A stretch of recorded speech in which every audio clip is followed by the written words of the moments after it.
Unit 4. Answering questions and multiple choice. Listening activity number 1. Listen to a telephone conversation and indicate whether the following statements are true or false by writing T for true, F for false, and N if the statement is not mentioned in the conversation.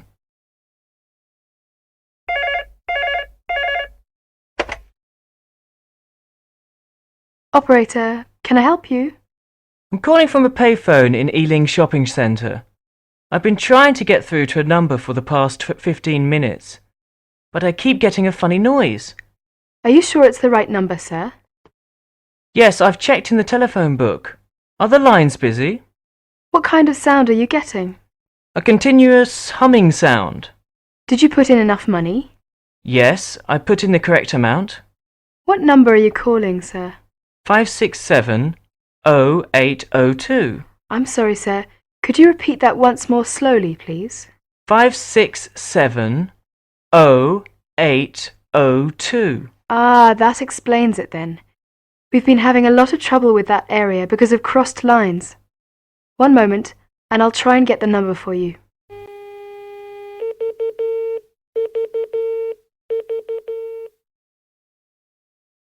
I'm just trying to connect you, sir.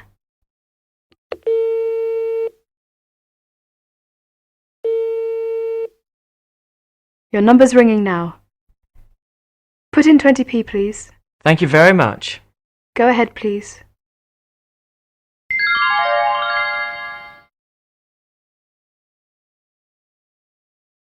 Listening activity number 2. You are going to hear some announcements. As you listen, answer the questions below. Ladies and gentlemen, if I could have your attention for a moment, please.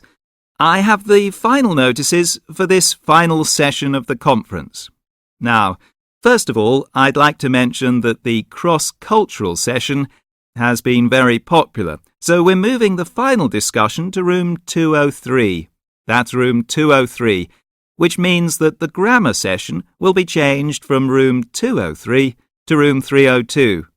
That's the grammar session in room 302. I hope everybody's got that. Now I have a notice here that you must return your keys to the reception desk before you leave. Thank you. Turning now to your discussion records, I would like to see you return them to the session chairpeople by 4 o'clock this afternoon. That's 1600 hours. Thank you. Regarding coaches for the airport, they will be gathering outside the main building at 3:30. That's 1530 hours. And there will be another one a little later than that at 16 hours. That's 1750. And 5:15. I'd like to ask you all to be there, ready for the buses, at least 5 minutes before the departure times, so we can all leave promptly and everybody will get home on time. Thank you. I have particular messages for Professor Hurst and Professor Cole and Professor Malnerchuk. I'd like to ask you three, are you here? Professor Hurst, Professor Cole? Yes, and Professor Malnerchuk. I'd like to ask you to collect your reprints from the conference desk before you leave. Thank you. Finally, I have a reminder from Professor Olson of Leeds University that the 6th Annual Convention of EFL will be held in Bangkok, October 2006. I think you'll all be interested in marking that date on your calendar. That's the 6th Annual Convention of EFL, October 2006.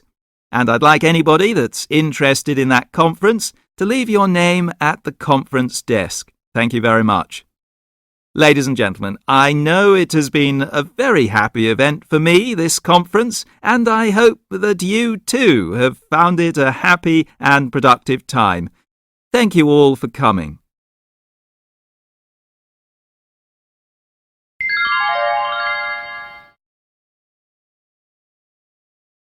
Listening activity number 3. Listen to a conversation carefully and answer the questions. There's a letter here for you, Mum. Thanks, Jane. Oh no, not another telephone bill. I hope it's not as much as last time. How much is it? £130.94 for 3 months. How can it be so much? Your father and I hardly make any calls. You must have been using the phone all the time.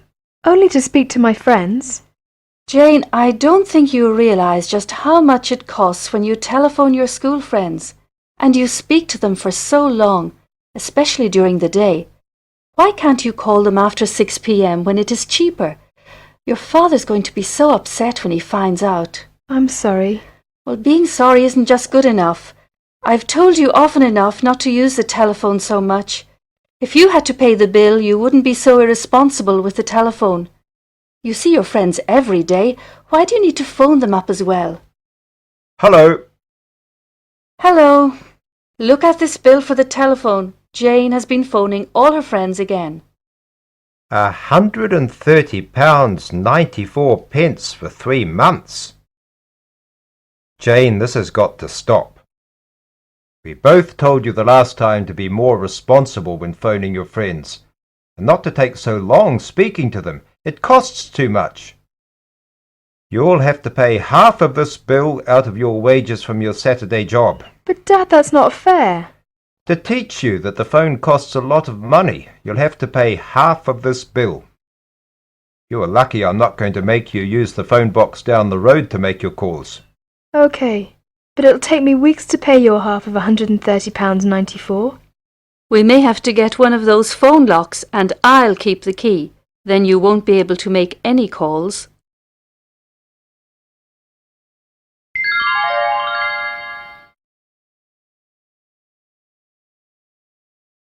Listening activity number 4. You're going to hear a talk about underground tickets in London. Look at questions 1 to 8. Now listen to the talk and answer questions 1 to 8. Underground tickets are available at all underground stations. Ticket prices for the underground vary according to the distance you travel. The network is divided into 5 zones, a central zone and 4 outer zones. Generally, your fare will increase the more zones you travel through. You must buy your ticket before you start your journey from a ticket office or machine. Keep your ticket for inspection and collection at your destination. The easiest and most economical way to travel around London is with a travel card. This gives you the freedom of London's trains, tubes, and buses in whichever zones you choose. It's perfect for the visitor because one ticket combines travel on the trains of Networth South East with the Underground, Dockland Light Railway, and most of London's buses. It's more convenient than buying separate tickets for each journey. Travel cards are available from any train or tube station. A one-day travel card is ideal for a day's shopping, sightseeing, and all tourist trips in London. You can travel anywhere you'd like within the vast 650 square mile travel card area. No need to keep queuing for tickets or carry a pocket full of change for ticket machines. Just use whatever form of transport suits you best for any combination of trips. One-day travel cards can be bought from staffed train or tube stations after 9:30 a.m. at weekdays and any time at weekends. Travel card season tickets include 7-day, monthly and annual tickets. This is the modern, convenient and flexible ticket for your daily journey to work.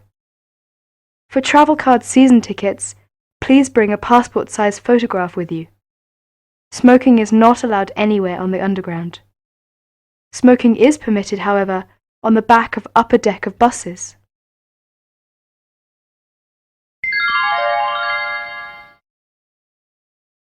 Listening activity number 5. You're going to hear a talk about looking for a job. Now look at the questions 1 to 8. Now listen to the talk and answer questions 1 to 8. Look, here's one that might interest you. What is it? Are you sure? The last one you sent me off to was a disaster. Yes, look. It says they want a junior sales manager, and it looks like it's a big international company. That would be good. You might get to travel. What kind of company is it, though? Let's see. Yes, it's a textile company that seems to import from abroad. That's odd, isn't it? What else? They say the salary is really good. They operate a system of paying you a basic salary and then offering a sales commission on top of that. They say it's high. And, oh look, they give you a car to travel around in. Gosh, that's not bad, is it? Do they say anything about experience? Let's see. No, they want someone young with ambition and enthusiasm. Oh yes, they want graduates. So that's okay. You've been to university. Now, what else? Let's see. There must be some catch. No, the only thing is that you have to travel. But then that's what the company car's for. Oh, and you have to be able to get on well with other people, because it says you have to be good on a team. Perhaps I'll have a closer look at that one. Listening activity number 6. You will listen to a conversation between two friends. As you listen, answer the questions below. Hello, Mike. What's up with you? Oh, Tom, it's my landlady again. You're always in trouble. What is it this time? You see, she's left a note for me. Just read it. Well, did you leave the front door open? I honestly don't remember. I got back late from a party. Anyway, what does it matter? It's all complaints in that house. First noise, then the bathroom. Well, in that case, why don't you look around for another place? I've already started. I looked in the paper this morning. Plenty of advertisements as usual, but most of the places are too far from school. Look, why don't you come and share with us? But surely there are 4 of you in the flat already, aren't there? Yes, but you know, Jane is leaving at the end of the month. She's got a job down south. There will be a spare room. It's rather small, but you can sleep there for the moment till you find a nice one. That's a good idea. How many rooms do you have? We have 4 bedrooms and a big living room. What are the arrangements? Well, we share all expenses, of course. Rent, light and heating. What about food? Or we each buy our own. It works out fine that way. And you can do anything you like in your own room. But there is one thing.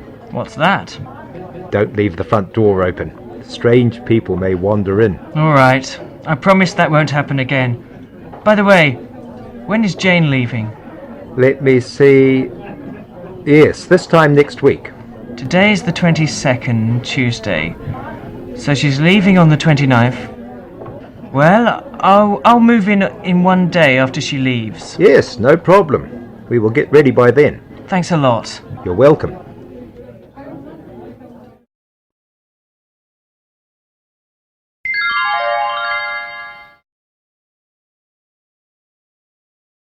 Listening activity number 7. You will hear a dialogue between a researcher and a chief librarian. Listen to the dialogue and answer the questions. Good morning, Julia. Good morning, Peter. Do come in. You've brought the results with you, I see. Yes, in fact, I completed the survey last week. So I can hear the criticisms now, then. That's right. And perhaps you'll be able to tell me what can be done about them. I'll certainly do my best. Well, what would you like to start with? The catalogues. I'm afraid many of the science students complain that they're incomplete and out of date. They think they're really bad. Is there anything you can do to improve things there? Oh yes, we can either check all the cards and reprint them where necessary, or we can change to a computer system. How much would it cost to do the first? Oh, about £6,000. And how long would it take? Oh, maybe 3 months. And how much would it cost to do the second? Change to a computer system, yes, about £60,000. And how long would that take?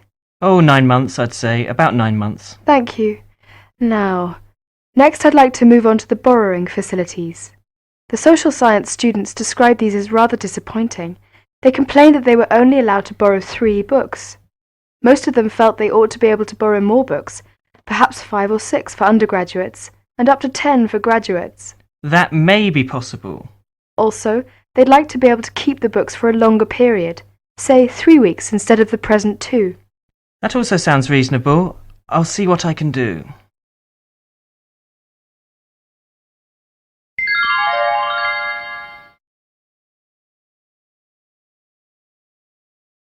Listening activity number 8. You are going to hear a conversation between a student and a counsellor. Listen to the conversation and answer the questions. Good morning. Sit down, please. Good morning. What can I do for you? I've come for some advice. My name is Sophie Cole and I'm Italian. I came to this country about 6 months ago. Yes? And I don't know if I can use my qualifications here. Maybe I need to do another course. And then I'm worried about my English. You see, I'm worried about not understanding people very well. I see. Well, I need to get a bit more information about you. What are you doing at the moment? Now I'm studying English because my English is very poor. How many hours a week? 12 hours a week. Yes, but how many... Oh, well, never mind. What sort of job do you see yourself doing in this country? Well, in this country, it seems that it's very difficult for me to get a job. They want experience in this country, and I haven't got any. My qualifications may not be accepted here, and with all the unemployment and everything, I'm really worried. Yes, but what kind of work do you want to do? I'm a civil engineer, but that's not the problem. If I have a degree, I can work for myself. Do you have any engineering qualifications? Yes, I studied civil engineering at the university in Rome. Oh, when was that? About 3 years ago. And then, what did you do? I mean, did you have any work experience in your own country? Oh, yes. I worked for a big company for about 2 years after the university.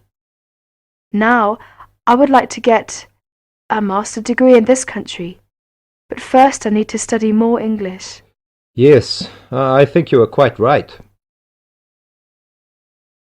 First, you need to improve your English. Then you could start looking for a university and apply for the degree in engineering for next year. Have you enrolled in our intensive English courses? Yes.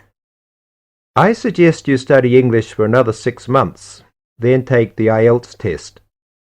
This test will check how well your English is, and the score will be accepted by all the universities in UK. Here is the IELTS test booklet. You can get more details about this test. That's a great help. Thank you very much. You're welcome.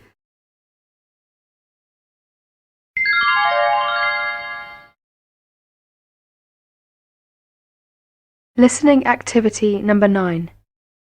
You are going to hear a talk about the services in Ealing College. Look at questions 1 to 10. Now listen to the first part of the talk and answer questions 1 to 10. Welcome to Ealing College of Higher Education. Today I'll talk about student services at the college. All student services are to be found in the North Building. Social life and some of the welfare services are run by the Student Union, of which all students are automatically members. After enrollment, take your receipt to the Student Union and they will give you your student card. Your student card also entitles you to membership in the Student and Staff Club. The Student Union will give you a handbook which gives more details on all the services offered, plus more information on the health service, accommodation, and so on. Let's talk about medical services first. ECHE has a student health centre. The centre is open from 9:30 to 8:45, Monday to Thursday, and from 9:30 to 5 on Fridays during term time. The college doctor, Dr. B. Kierans, holds a surgery in the medical centre 4 days a week, Monday and Tuesday mornings, Thursday afternoons, and either Wednesday or Friday afternoons. The nurse will tell you which one on any particular week. Appointments for these are made through the nurses and are usually for the following day. Outside of these times, Dr. Kearns can be found at her surgery, which is located at number 2 Ascot Avenue, W5, very close to college. During your stay in England, you must register with a local doctor, and if you live in the London Borough of Ealing, you can register with Dr. Kearns.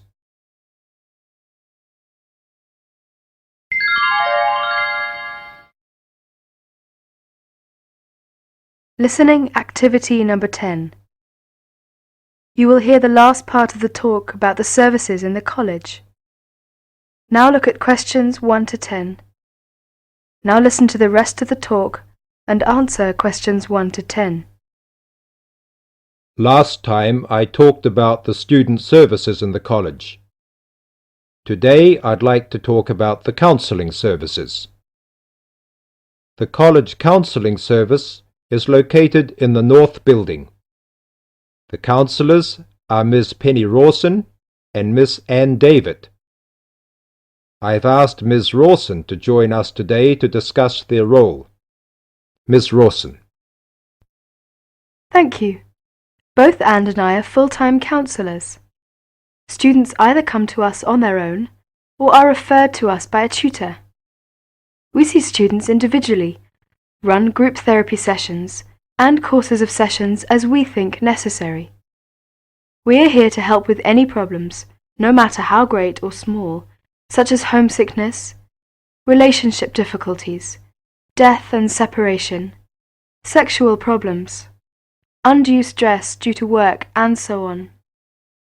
You will not be the first to be homesick, find college life stressful, or decisions problematic, so please don't hesitate to come and have a chat if there's anything bothering you. This is a confidential service, but we are willing to arrange with your course directors, your tutors, student union officers, career department or doctors. We can also put you in touch with outside counselling services. As a part of the university, all counselling is free of charge for full-time students. I know some of you may feel that seeing a counsellor has a stigma attached to it, but let me assure you, even the best balanced individuals encounter situations where they need someone to talk with, so please don't hesitate. You're welcome to make use of this service. We hope you will enjoy your studies at the university. Thank you.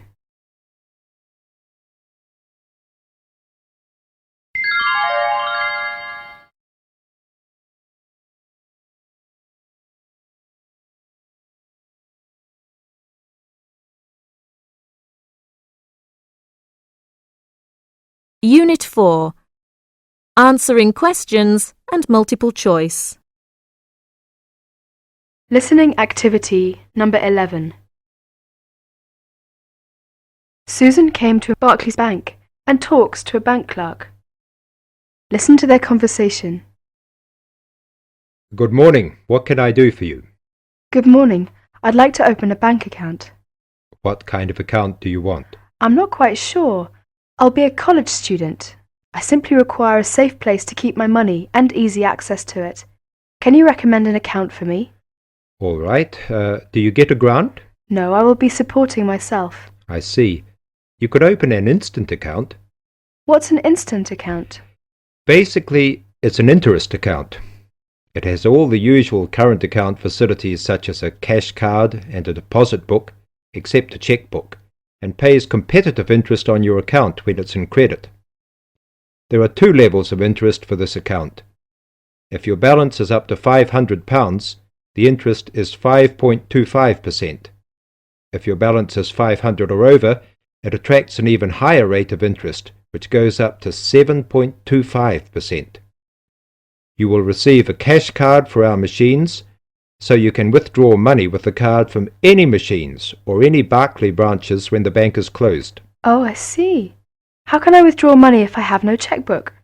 Well, you have to withdraw money either using your card or visiting your branch. I see.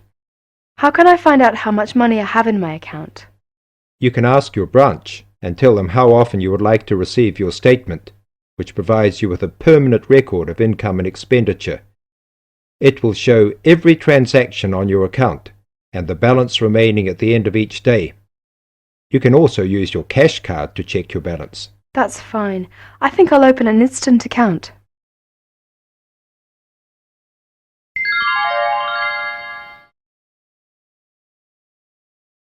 Listening activity number 12. You will hear a job interview. As you listen, answer questions 1 to 10. Please sit down, Mr. Wilson. My name's Jane Smith, and I'm the personnel manager. Hello, how do you do? Now, this is just a short preliminary interview. I'd like to talk about your present job and what you've done up till now. Yes, of course. Well, could you tell me how long you've had your present position in evening news? It is evening news, isn't it? Yes, that's right. I'm not sure. Let's see. I left university in 2002. Is that right? Yes, 2002. Then I was unemployed for about 2 months, and then I travelled round Britain for a few weeks. So it must be more than 3 years now, in fact. Yes. And have you any particular reason for wanting to change your job? I mean, why do you want to move? Well, I actually like my present job and still find it interesting. The salary's okay, so it's nothing to do with money, though you can always do with more. I suppose the thing is that I'm really very ambitious and keen to get promoted, so that's the real reason. You say you like your job. Can you tell me what aspect you like most? Oh dear, that's difficult. There are so many things. My colleagues are quite nice to go along with, so there's a good cooperative atmosphere, and compared to other presses, the working conditions are great. I mean, the office itself is good. Yes. And then there's the fact that as a journalist, I regularly write articles about what is happening at home or in the world. So I have to make decisions. I must be responsible for what I have written. You know, that's what I really like most about the job. They give me lots of room for initiative. Yes. Well, we're looking for someone who isn't a clock watcher and who isn't too concerned about working fairly long hours. Oh, I don't mind that. I'm used to it. I often work irregular hours. I was very often made to work at night. Some sort of job that would come up, that was very important, and they said it had to be finished. It's got to go into the newspaper the next day. There was a lot more pressure in writing an article for the newspaper. And what about your education? You went to Leeds University, didn't you? Yes, after leaving school, I started a diploma course in design at the university, but I decided to change courses and did a postgraduate diploma in social and public policy instead. Good. Have you done any courses since?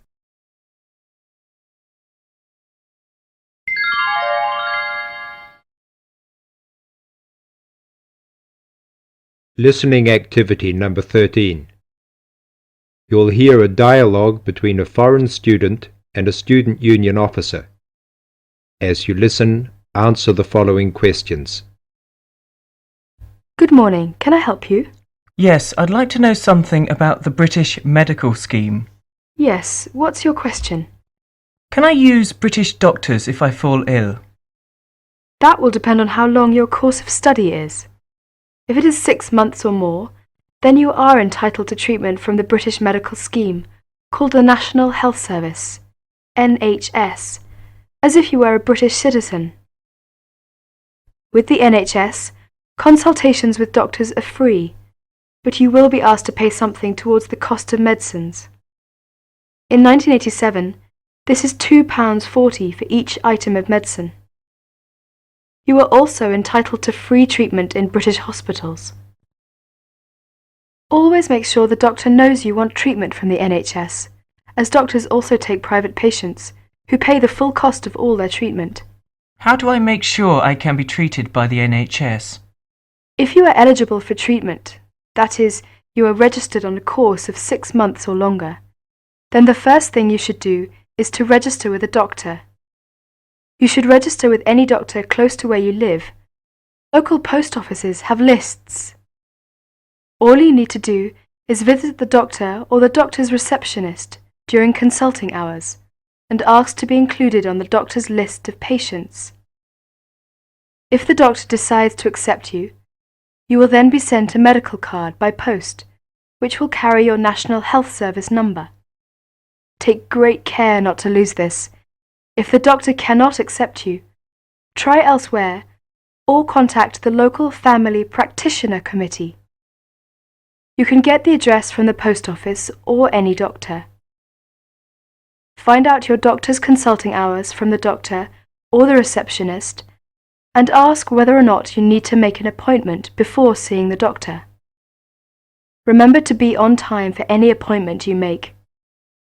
You can see him or her during those hours unless you are seriously ill. If you are seriously ill, the doctor can be called out to see you. Once you have registered, you should tell your warden, landlord, landlady or a friend the name, address and telephone number of your doctor, so that if you are suddenly taken ill, the doctor can be called out to see you. I see. Could you tell me something about British hospitals? Yes, hospitals provide specialist treatments, or treatment for which any kind of extended stay is required. Your doctor will recommend you to go if it is necessary. Casualty or emergency treatment following accidents is free for everyone. As not all hospitals provide such services, you should find out which local hospitals do, in case you ever need treatment. How about dental care in Britain? You can find lists of dentists who give National Health Service treatment at local main post offices. You do not register with a dentist, but you should ask whether they are willing to give you NHS treatment, as dentists are free to accept or refuse patients and to provide private treatment only. If you are accepted, you should give the dentist the NHS number which is on your medical card. There is a charge for all dental treatment. For basic treatment, this could be up to £17. More extensive dental treatment will cost more if you are not registered with a doctor. You will have to pay the full cost of dental treatment as a private patient. You will have to make an appointment to see your dentist and should give notice if you are unable to attend an appointment, or you will be charged for loss of time. You should try to have your teeth checked at least once per year by the dentist. From the NHS, you are entitled to a free 6-monthly checkup. Thank you very much. This helps me a lot.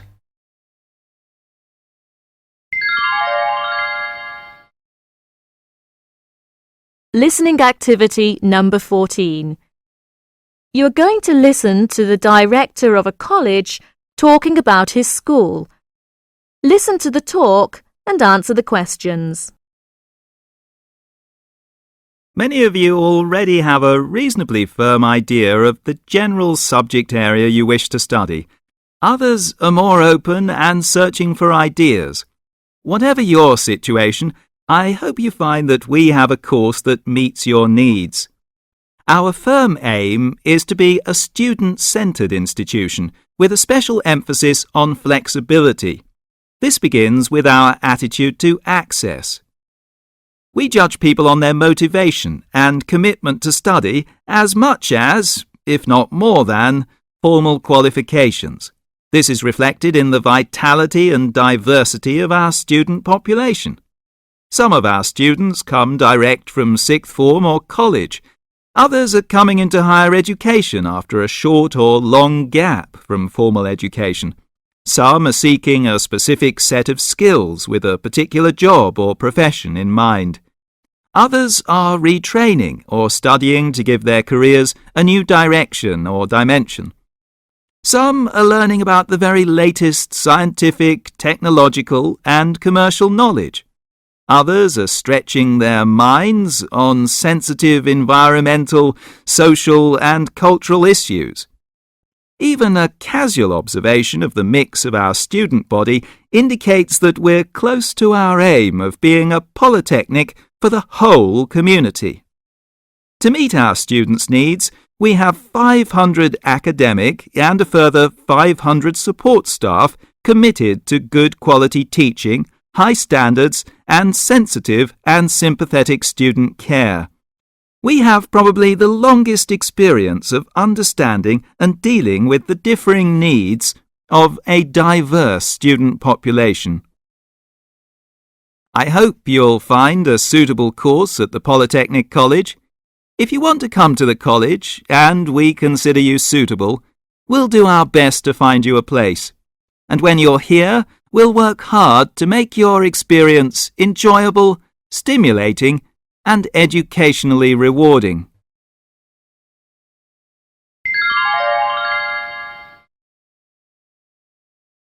Listening activity number 15.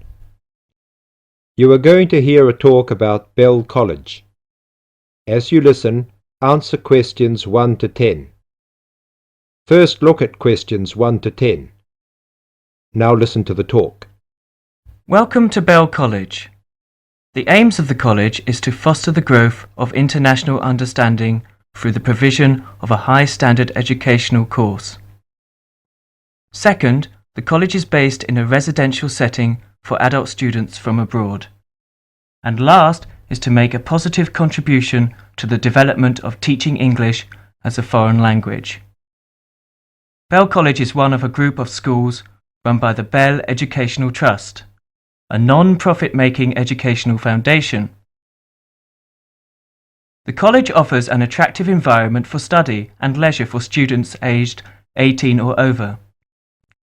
160 students live in comfortable single and twin study bedrooms on the campus, and a further 70 or 80 with carefully selected local families.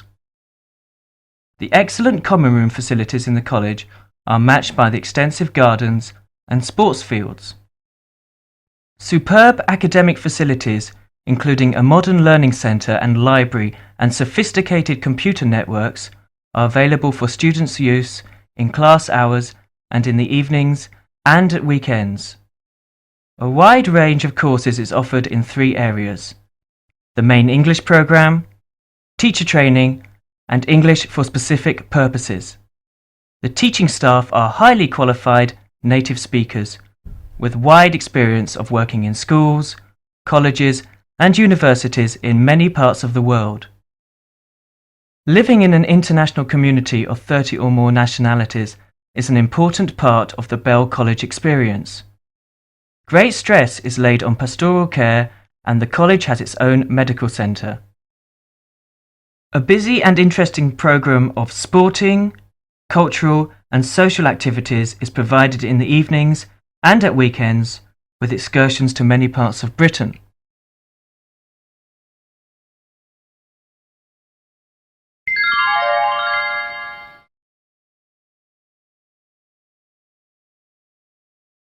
Listening activity number 16. Anna receives a phone call from her friend Peter. You'll hear an extract from their conversation. As you listen to the conversation, answer questions 1 to 10.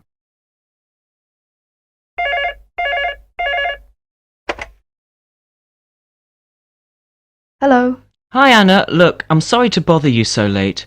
I just wanted to ask you a little favour. Oh, sure. Well, I'd like to help out. Anything you want. Look, I'm going to London for a week. Oh, how wonderful. Oh, I wish I could get away on holiday. Look, I got a problem though. I got some cats and, I need a home for them. Oh, well, the only thing is, how many of them are there? Well, there's only 2. Oh, well, that's okay then. I think I still have a box, but it's pretty worn out and a bit dirty. Not too nice, you know. Well, I think that'll be all right. I'm sure it'll be fine as long as you clean it up. I mean, you will have to clean it up because, well, I didn't want to mention this earlier because perhaps, but one of them is pregnant, you see. One of the cats is pregnant and she's going to be delivering pretty soon. Oh, no. I'm a little nervous about it now. I mean, I don't know if I can cope with that. Of course you can. Look, I mean, they're okay. She looks after her babies. She had 6 the last time. You'll love them. 6? Wow, that's just a little too many. I mean, I don't think I could cope with that, I mean. And how do I tell when they're due, when they're going to be delivered? Very simple. You see, the mother starts spending more time in her box and starts meowing a lot. You will know that she's ready to have the babies. Well, what kind of food do I have to give them? Very simple. They don't need anything, and the mother nurses them for about 5 to 6 weeks.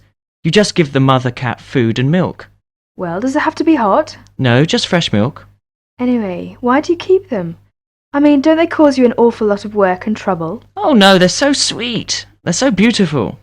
You're going to just love them when you see them. They're so nice. Look, the mother also needs some fresh milk every day. Well, how often do I have to give her milk? Just 2 or 3 times a day. Well, here's an idea. Why don't you bring what they need? Then I won't have to worry about it. Okay, I could do that. I'll bring a big bottle of fresh milk and a large box of cat food. Then that should be okay. A large box? How long did you say you're going to be away? Now look, don't start worrying too much. She may not produce these little cats this week at all. Well, I sincerely hope not. I mean, I'm not used to this sort of thing, you know.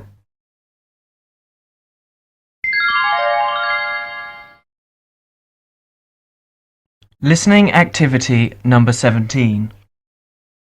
You're going to listen to a talk about the food we eat. Look at questions 1 to 10. Now listen to the talk. Welcome to The Food We Eat, sponsored by Safeway. Increasingly, we know more about the effects of our eating habits and lifestyles on our health. While new information can change old ideas, the news stories can often be confusing. At Safeway, we try to help customers not only in the range and types of food offered, but also by providing up-to-date, reliable information in areas we know are of interest and which relate to the diet we eat. Today, we are going to talk about sugar. Recently, doctors have been advising us to eat less sugar. The health recommendation to use less sugar is for 2 reasons. Firstly, for the sake of our teeth, since the amount and frequency of sugar consumption links to decay. Secondly, as sugar is a good source of calories, it can easily be a problem if we tend to be overweight. The dental risk is because bacteria which occur naturally in our mouth feed on carbohydrates, sugar and starch, to form plaque and acid. Plaque is a sticky coating that prevents the bacteria being removed by saliva. The acid attacks the tooth itself. This takes time, however, so the trick is to avoid sticky foods like sweets, which stay around in crevices feeding the bacteria. Regular brushing, preferably with a fluoride toothpaste, helps remove particles and resist acid. The worst thing you can do is nibble sweet things between meals. It puts your teeth under constant attack. A sweet tooth develops gradually, and you might be surprised at how you can steadily unlearn the taste, taking in fewer calories and saving your teeth. Here's some ways. A. Gradually cut down the sugar in tea and coffee till you can stop altogether or switch to sweeteners. B. Choose snacks with a lower sugar content. Fresh fruit, raw vegetables, crackers, milk or low-fat natural yogurt. Remember, some fruits like raisins have lots of sugar. C. Look for reduced sugar alternatives. There are more and more around, from diet drinks to yogurts, even jams and sauces. D. Try gradually to cut back on the sugar you use in cooking, especially in baking.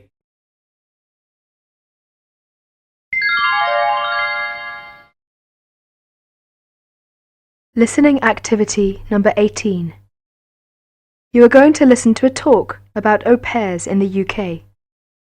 Look at questions 1 to 10. Now listen to the talk and answer questions 1 to 10. What is an au pair? An au pair is a single girl without any dependents who comes to the UK to learn English and to live as part of an English-speaking family.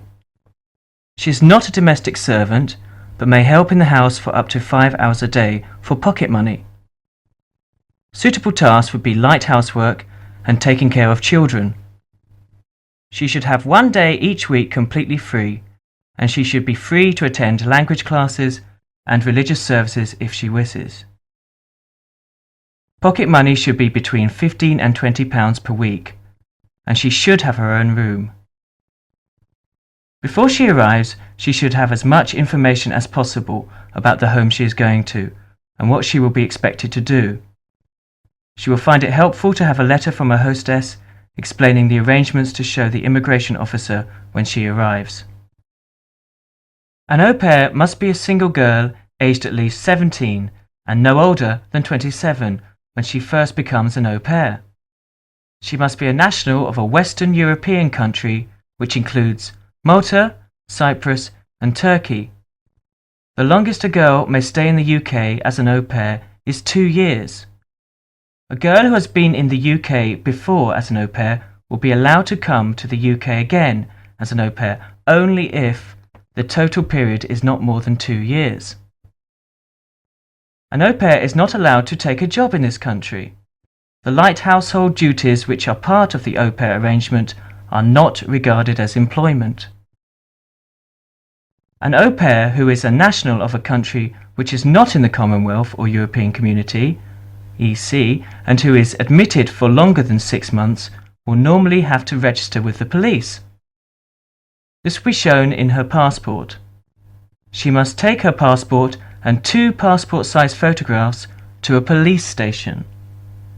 She will have to pay a fee, about £25. If an au pair wishes to stay longer than the time stamped in her passport, she may apply either by post to Luna House, Croydon, or in person at one of the public inquiry offices. If she applies by post, it is a good idea to send any valuable documents by recorded delivery post. She should apply before the time limit on her permitted stay runs out. She must show that the arrangements are still those of an au pair. She may change host families during her time in the UK, providing that the new arrangements are also those of an au pair.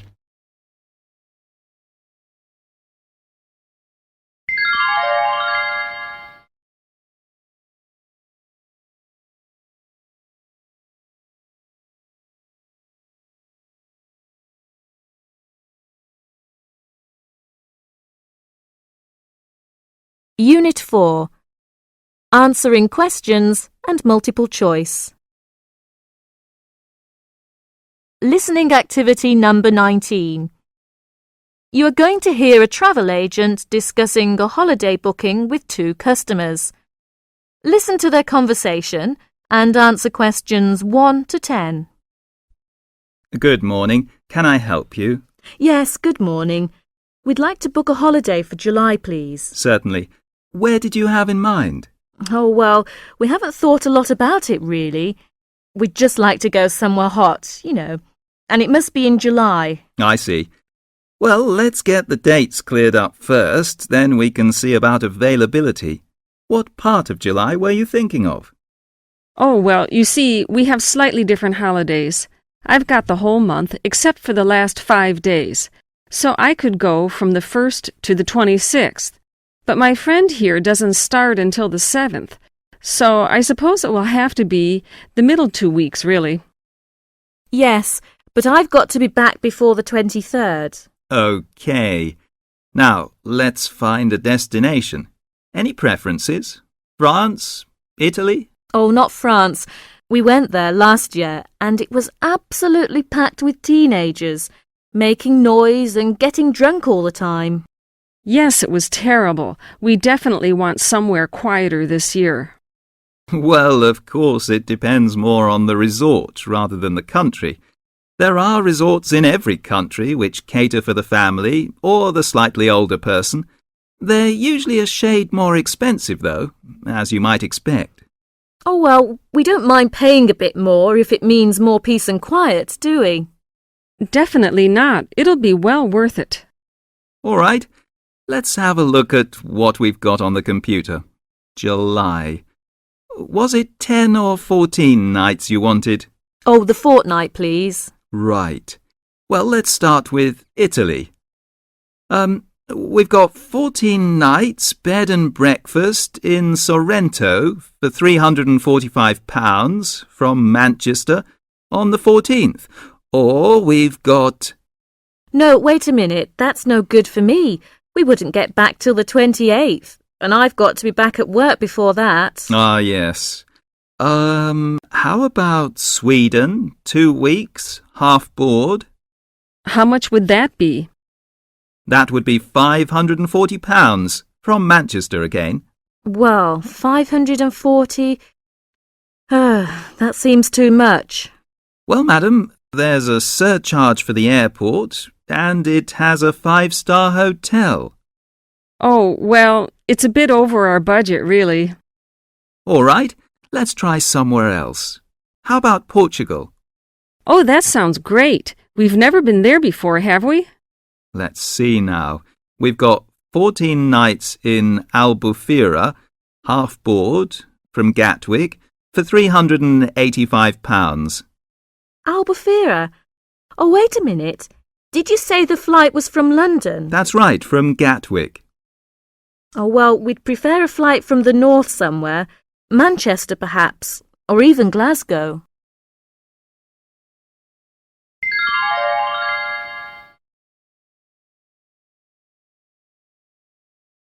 Listening activity number 20. You're going to listen to a talk about tea in the UK. As you listen, answer questions 1 to 15. First, look at questions 1 to 15. Now listen to the talk. During the 1930s, there was a popular song which had the title Everything Stops for Tea, and to millions of British people, a restful cuppa is still an ideal way to relax for a few minutes from the rigours of the day. The English custom of drinking tea has its roots in the 17th and 18th centuries. When first imported to Britain, the exotic cha, or cha, as the Chinese tea was variously called, was considered a man's drink to be enjoyed with colleagues at London coffee shops. These were popular meeting places for many walks of life: politicians, lawyers, poets, actors, and writers. Many London clubs began in this manner, and the famous Lloyd's Insurance underwriters started out as Lloyd's Coffee House. In 1706, the first coffee house that offered tea was Tom's Coffee House, owned by Thomas Twining. He realized that he needed to introduce an added attraction to compete with the many other coffee houses in London, and tea was rare, exotic, and extremely expensive. With these credentials, tea became an exclusive drink and enabled Twining to open a tea shop under the sign of the Golden Lion in the Strand.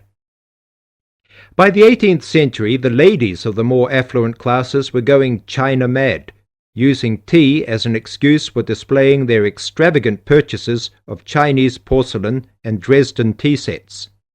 A comprehensive tea tray would consist of a teapot and stand, teacups and saucers, sugar bowl, milk jug, and basin for discarded tea and tea leaves.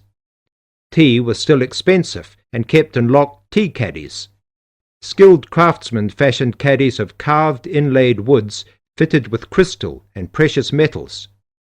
To ensure the servants weren't tempted by this priceless commodity, the caddy was kept locked, and only the mistress of the house held the key and prepared tea when guests came to visit. No well-brought-up young Englishwoman could consider herself socially acceptable unless she knew how to brew a proper cup of tea. As the 18th century progressed, changes in commerce and working hours resulted in the main meal of the day being taken much later in the evening.